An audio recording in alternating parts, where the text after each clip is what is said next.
Машутка, дачушка, трэба класціся спаць. Добра, татачка. Вось. Машутка, гэта я, Марыя Казленя. А табе я зараз раскажу цудоўную гісторыю, якую напісаў Уладзімір Дубоўка. Много казак розных нам складалі продкі. Шлях да шчасця доўгі, да бяды кароткі.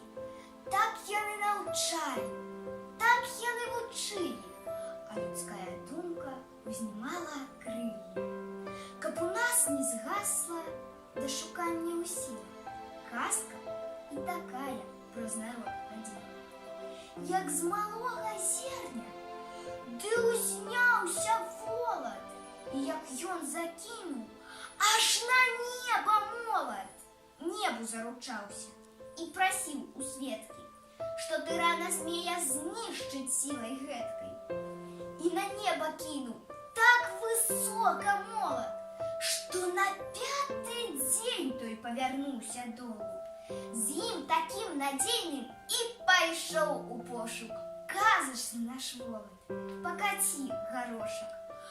Адшукаў ён змея, знішчыў таго змея, каб была надзея, каб жыла надзея, што ніякай сілай, што ніякім путам нас не скруціць вораг, нават самы люты, будзе вечна з намі і да шчасця пошук.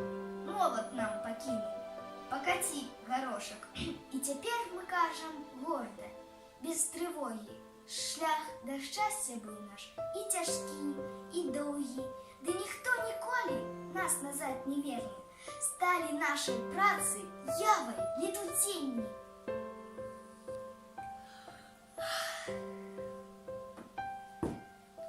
Але праўда, сапраўды,